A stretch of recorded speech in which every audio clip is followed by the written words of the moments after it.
Hello दोस्तों, स्वागत है आपका मेरे यूट्यूब चैनल जी सिंपल में। दोस्तों आज हम बात करेंगे सामान्य ज्ञान यानी कि हड़प्पा सभ्यता से 45 प्लस क्वेश्चनों की। तो देखेंगे हम कि हड़प्पा सभ्यता से संबंधित प्रश्नों को। तो हमारा पहला क्वेश्चन है, हड़प्पा सभ्यता का सर्वाधिक मान्यता प्राप्त काल कौन सा है। तो दोस्तों इसमें हड़प्पा सभ्यता का मान्यता काल पूछा गया है। तो इसमें हमारा बी आंसर सही हो जाएगा, यानी कि 2500 ईसा पूर्व से 1750 ईसा पूर्व तक है, यानी कि हमारा बी नंबर सही हो जाएगा। अगला क्वेश्चन देखेंगे, सिंधु घाटी की सभ्यता निम्नलिखित में से किस सभ्यता के समकालीन नहीं है। तो दोस्तों जैसे हम देख पा रहे हैं तो इसका गलत आंसर हो जाएगा ग्रीक की सभ्यता से, यानी कि इसका डी नंबर आंसर सही हो जाएगा। अगला क्वेश्चन देखेंगे अब हम, सिंधु घाटी की सभ्यता कहाँ तक विस्तृत है। तो दोस्तों जैसे देखेंगे कि पंजाब, दिल्ली और जम्मू कश्मीर तक नहीं है, बल्कि यह पंजाब, राजस्थान, गुजरात, उत्तर प्रदेश, हरियाणा, सिंध और बलूचिस्तान तक, तो यानी कि ये काफ़ी विस्तृत था सिंधु घाटी सभ्यता। अगला क्वेश्चन देखेंगे, सिंधु घाटी की सभ्यता में घोड़े के अवशेष कहाँ से मिले हैं।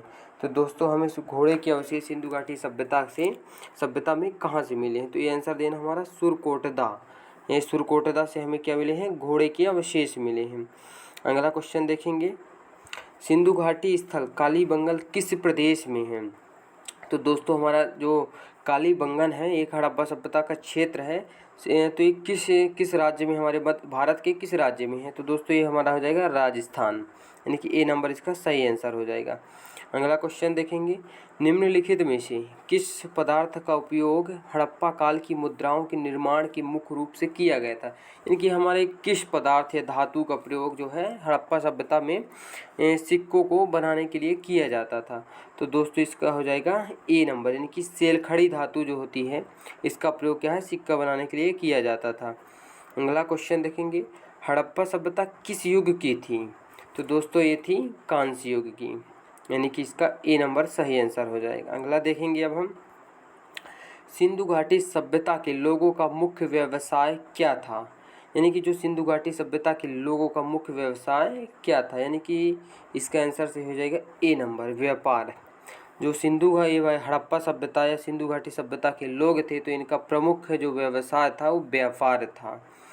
और अगला क्वेश्चन देखेंगे, हड़प्पा सभ्यता के निवासी थे।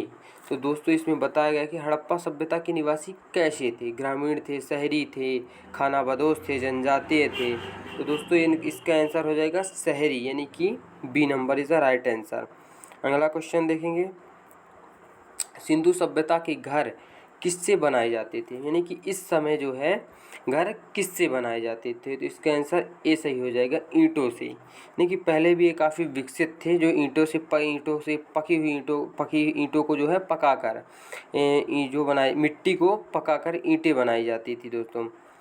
तो इसका आंसर सही हो जाएगा। अगला क्वेश्चन देखेंगे, हड़प्पावासी किस वस्तु के उत्पादन में सर्वप्रथम थे। दोस्तों एक किस वस्तु के उत्पादन में जो है प्रथम थे हड़प्पावासी। तो ये जो है कपास के उत्पादन में प्रथम थे, यानी कि सी इसका आंसर सही हो जाएगा। अगला क्वेश्चन देखेंगे, निम्नलिखित विद्वानों में से हड़प्पा सभ्यता का सर्वप्रथम खोजकर्ता कौन था। यानी कि हड़प्पा सभ्यता को खोजने वाले प्रथम व्यक्ति कौन थे। तो दोस्तों दयाराम साहनी, यानी कि इसका आंसर डी हो जाएगा। अगला क्वेश्चन देखेंगे, सिंधु सभ्यता का पत्तन नगर कौन सा था। तो कालीबंगन, लोथल, रोपड़, मोहनजोदड़ो। तो दोस्तों इसका लोथल सही आंसर हो जाएगा, बी नंबर। पैमानों की खोज ने यह सिद्ध कर दिया है कि सिंधु घाटी के लोग माप और तौल से परिचित थे। यह खोज कहाँ हुई आखिर, यानी कि ये कहाँ से हमें पता चला कि सिंधु घाटी के लोग जो है माप और तौल के समझते या जानते थे। तो इसका आंसर हो जाएगा डी नंबर, लोथल से जो हमें पता चला है तो वहाँ माप तौल जानते थे। अगला क्वेश्चन देखेंगे, हड़प्पा कालीन समाज किन वर्गों में विभक्त था। तो दोस्तों ये इसका आंसर बी हो जाएगा, यानी कि विद्वान, योद्धा, व्यापारी और श्रमिक में। इसमें वर्ण व्यवस्था बिल्कुल भी नहीं थी कि शिकारी, पूजा जैसे ब्राह्मण, क्षत्रिय, वैश्य, तो ऐसा बिल्कुल नहीं था ये। अगला क्वेश्चन देखेंगे, सिंधु सभ्यता का सर्वाधिक उपयुक्त नाम क्या है दोस्तों? तो इसमें है 4 ऑप्शन दिए हुए हैं, तो इनमें से हमको सही ऑप्शन देखना है। तो इसमें सिंधु घाटी सभ्यता जो है उपयुक्त नाम सही है। अगला देखेंगे अब हम, निम्न में से कौन सी लक्षण सभ्यता के लोगों को सही मतलब सिंधु सभ्यता के लोगों का सही चित्रण करता है? उनके विशाल महल और मंदिर थे। दोस्तों मंदिर वगैरह बिल्कुल भी नहीं मतलब बनवाते थे, ना ही ऐसे कोई अभिलेख मिले हैं अभी तक। और वे दूसरा है, वे देवी और देवताओं दोनों की पूजा करते थे। वे युद्ध में घोड़ों द्वारा खींचे जाने वाले रथों का प्रयोग करते थे। दोस्तों इसमें केवल 2 आंसर हो जाएगा, यानी कि ए नंबर। वे देवी और देवताओं दोनों की पूजा करते थे। जैसे पशुपतिनाथ हो गए और एक नर्तकी की हो गई, और वो मतलब पृथ्वी को देवी मानते थे। और इसी प्रकार इसका मतलब बी आंसर हमारा मतलब खाली 2 हमारा आंसर सही हो जाएगा।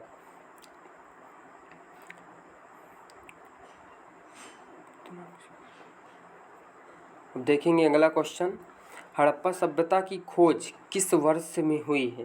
तो दोस्तों ये काफ़ी बार पूछा गया है इसमें पेपरों में। देख इसका आंसर हो जाएगा 1921। मतलब हड़प्पा सभ्यता की खोज जो है 1921 में हुई है, और किसने की है? दयाराम साहनी ने। अगला क्वेश्चन देखेंगे, हड़प्पा सभ्यता के बारे में कौन सी उक्ति सही है दोस्तों? तो उन्हें अश्वमेध की जानकारी थी, गाय उनके लिए पवित्र थी, उन्होंने पशुपति के सम्मान करना आरंभ किया, उनकी संस्कृति समानता स्थिर नहीं थी। तो दोस्तों इसका आंसर हो जाएगा उन्होंने पशुपति का सम्मान करना आरंभ किया, यानी कि सी नंबर इसका सही आंसर हो जाएगा। अगला क्वेश्चन देखेंगे, हड़प्पा के लोगों की सामाजिक पद्धति थी उचित समतावादी, दास श्रमिक आधारित, वर्ण आधारित, जाति आधारित। तो इसका आंसर उचित समतावादी है, किंतु इसका आंसर अभी भी विवादास्पद है, क्योंकि ये वर्णिक आधारित है, कहीं कहीं पर दिया होता है। तो दोस्तों ये अभी भी विवादास्पद है इसका उत्तर। सिंध का नखलिस्तान बाग हड़प्पा सभ्यता के किस पुरा स्थल को कहा गया है? तो दोस्तों मोहनजोदड़ो को सिंध का बाग भी कहा जाता है और सिंध का नखलिस्तान भी कहा जाता है। तो दोस्तों इसका मोहनजोदड़ो सही आंसर हो जाएगा।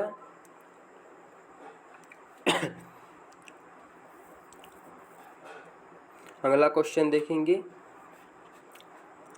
हड़प्पा सभ्यता के संपूर्ण क्षेत्र का आकार किस प्रकार का था?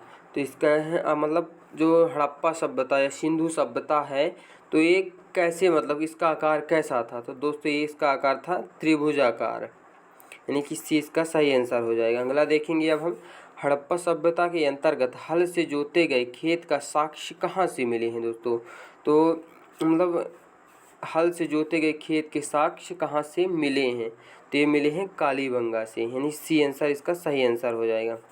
तो अगला देखेंगे, सिंधु सभ्यता की ईंटों का अलंकरण किस स्थान से मिला है? तो इसका आंसर हो जाएगा कालीबंगा, ए नंबर।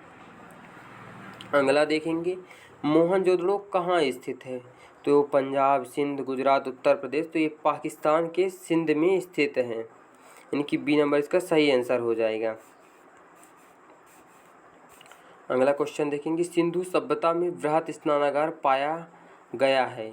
तो दोस्तों ये कहाँ पाया गया है? तो ये पाया गया है मोहनजोदड़ो में, यानी कि ए नंबर इसका सही हो जाएगा। अगला क्वेश्चन देखेंगे अब हम, सिंधु सभ्यता की मुद्रा में किस देवता के समतुल्य चित्रांकन मिलते हैं?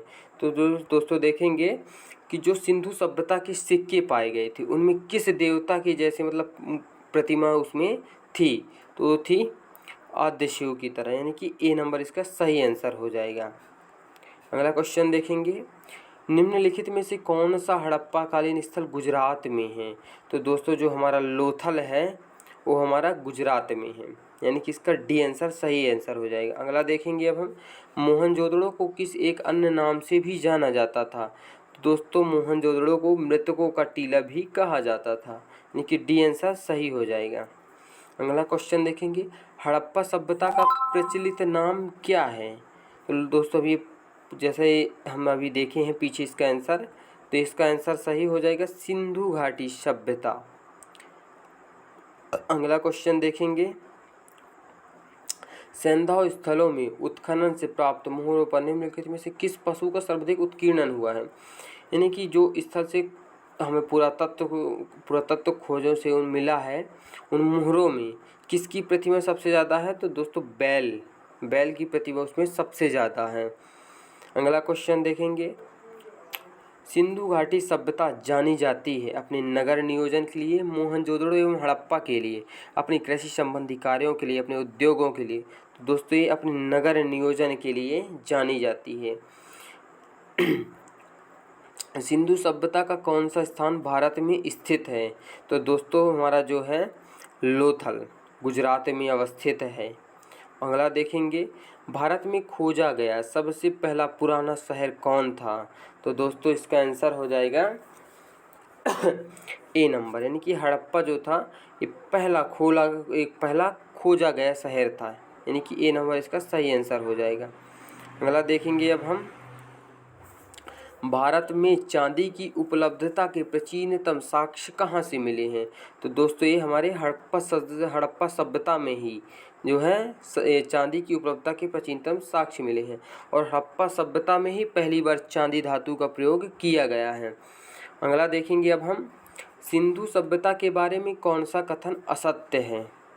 तो व्यापार और वाणिज्य की उन्नत दशा में था, मातृ देवी की उपासना की जाती थी, नगरों में नालियों का सुदृढ़ व्यवस्था थी, लेकिन लोग लोहे से परिचित थे। तो दोस्तों इसका आंसर गलत ए वाला होगा, लोग लोहे से परिचित नहीं थे उस समय।